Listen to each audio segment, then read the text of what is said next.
viewers, welcome to Kowsis Foodbook. இன்னைக்கு நம்ம Kowsis Foodbookல ரொம்ப பாப்புலரான சவுத் இந்தியன் டிஷ் அவியல் தான் பார்க்க போறோம்.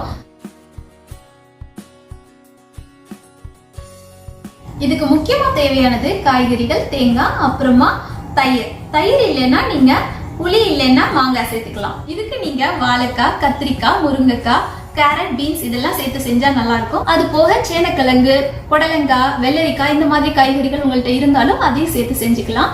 வாங்க இதை எப்படி பண்றதுன்னு பார்க்கலாம். முதல்ல நம்ம அரைக்க வேண்டியதை ரெடி பண்ணிடலாம். மிக்சர் ஜாரில் 1 கப் அளவுக்கு துருவின தேங்காய் எடுத்துக்கிறேன். இது கிட்டத்தட்ட அரைமுறி தேங்காய் வரும்.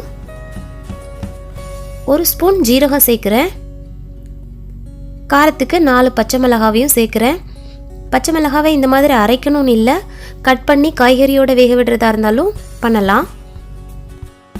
இப்போ இது எல்லாத்தையும் இந்த மாதிரி கோர்ஸாக அரைச்சி எடுத்துக்கிறேன்.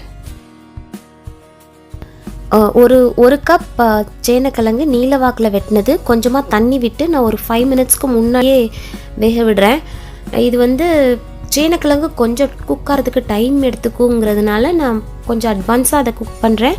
பட் எல்லா காய்கறியோடு சேர்த்து வேக வைக்கிறதா இருந்தாலும் பண்ணலாம். அது வேகிறப்பவே நான் என்னென்ன காய்கறி ஆட் பண்ணியிருக்கேன் அப்படிங்கிறத நான் காட்டிடுறேன்.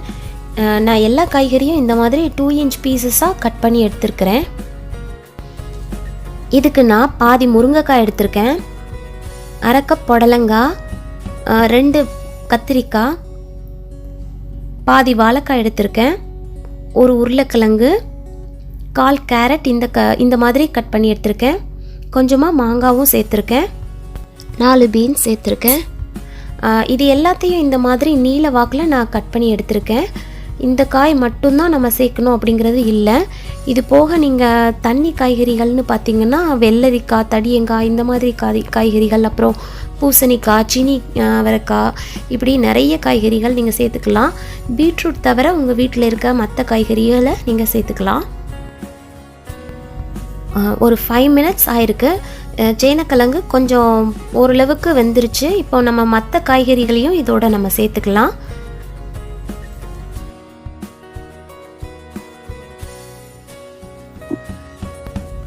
ஏற்கனவே கொஞ்சம் தண்ணி இருந்ததால் நான் 1 கப் அளவுக்கு தண்ணி சேர்க்குறேன். 1/4 ஸ்பூன் மஞ்சள் பொடி, தேவையான அளவு உப்பு, இது ரெண்டையும் சேர்த்துட்டு நல்லா கலந்து விட்டுடலாம். மிக்ஸ் பண்ணிவிட்டு இதை மூடி வச்சுருங்க. ஒரு 10 நிமிஷம் மீடியம் ஃப்ளேமில் வச்சு இது நல்லா வேகட்டும். நடுவில் ஒரு முறை மட்டும் நான் இந்த மாதிரி எடுத்து கிளறி விட்டேன். அவியலை பொறுத்தவரை நம்ம காய்கறி ரொம்ப அதிகமாக குக் பண்ண வேண்டாம். கரெக்டாக வெந்திருக்கிற மாதிரி மட்டும் குக் பண்ணால் போதும். நம்ம அதிகமாக குக் பண்ணிட்டோம்னா ஃபைனலாக பார்த்திங்கன்னா அவியல் ரொம்ப குழஞ்சி போயிருக்கும். காய்கறி வெந்து தண்ணி எல்லாம் நல்லா வற்றி வரவும் 1 கைப்பிடி கருவேப்பிலை சேர்க்குறேன். அடுத்ததாக அரைச்சி வச்சுருந்த அந்த தேங்காவையும் சேர்த்து நல்லா கலந்து விடுறேன். இது ஒரு 1 மினிட் நல்லா குக் ஆகட்டும்.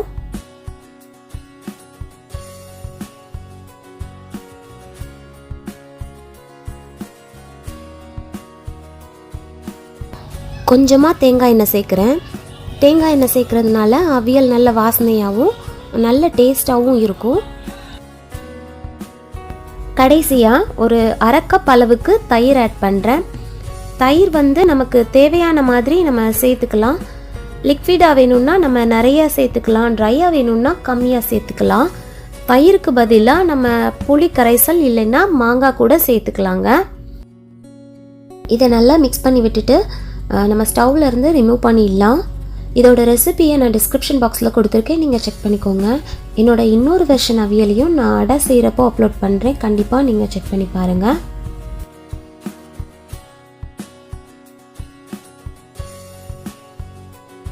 இந்த ரெசிபியை உங்கள் வீட்டில் ட்ரை பண்ணி பார்த்துட்டு உங்களோட ஃபீட்பேக்கை எங்களோட ஷேர் பண்ணுங்கள்.